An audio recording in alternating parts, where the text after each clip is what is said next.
à tout ce qui peut porter malheur à notre pays. Vous entendez ici, là, des rumeurs,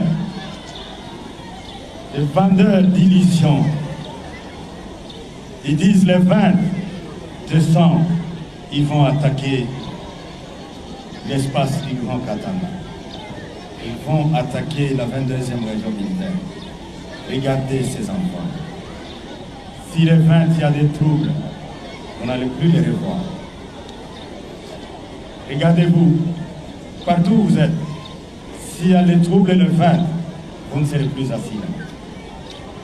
Dites à ces gens qui se trompent de l'époque, qui se trompent des moments, et qui c'est un mensonge qu'ils donnent pour troubler la quiétude et la paix. Parce que aujourd'hui, moi devant tous ces officiers assis, et devant toutes les troupes que nous commandons, nous n'allons plus accepter que quelqu'un entre dans cette ville et dans le ville de tout ailleurs pour troubler la sécurité. Je n'accepterai jamais. Je serai dur, très dur, plus dur que ceux qui ont commandé avant. Il n'y aura pas de blague, il n'y aura pas de parole. Évitez donc d'être complices de tous ces gens. Ils ne sont pas habillés en tenue militaire. Ils sont habillés comme vous, en costume, en cravate, en robe, en pagne. Donc on ne saura pas les distinguer des bons citoyens. Voilà pourquoi vous avez l'obligation d'être du côté de votre armée pour dire à ces gens-là, vous vous trompez d'époque. Nous n'avons pas besoin de la guerre. Nous avons besoin de la paix pour construire les écoles, pour construire les routes, pour construire les maisons, pour construire les hôpitaux, pour construire tout ce qui doit favoriser le progrès et le développement de notre pays. Nous avons besoin de la sécurité pour que chacun, les mamans vont au champ, les papas vont au travail qu'ils font, les enfants à l'école, que chaque personne fasse ce qu'il peut faire. Nous n'avons pas besoin de troubles qui importent le malheur. Voilà le message que je donne à vous pour le transmettre à toute votre population. Dénoncez tous les criminels. Dénoncez tous les traîtres, que ce soit parmi les civils, que ce soit parmi vous les officiers. Je profite de cette occasion pour vous mettre en garde. Il y a ce bruit-là qui continue à être propagé.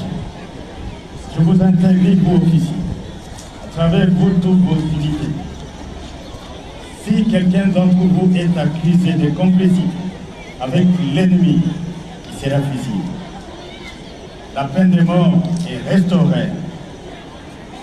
Elle est d'application. Vous êtes donc prévenus.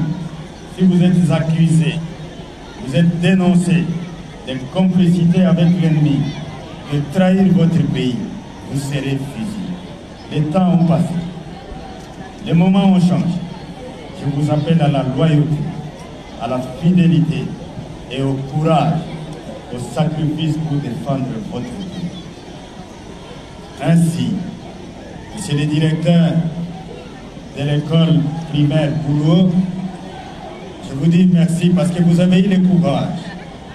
Lorsque le vice-premier ministre et ministre de la Défense est arrivé en ces lieux, vous avez pris le courage de dire, Monsieur le vice-premier ministre, venez visiter l'école et les conditions déplorables dans lesquelles nos enfants sont formés.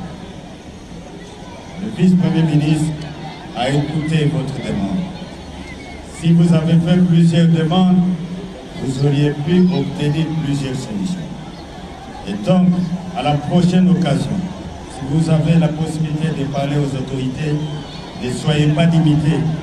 Dites ce dont vous avez besoin pour le développement de tout ce que vous faites en faveur de nos enfants.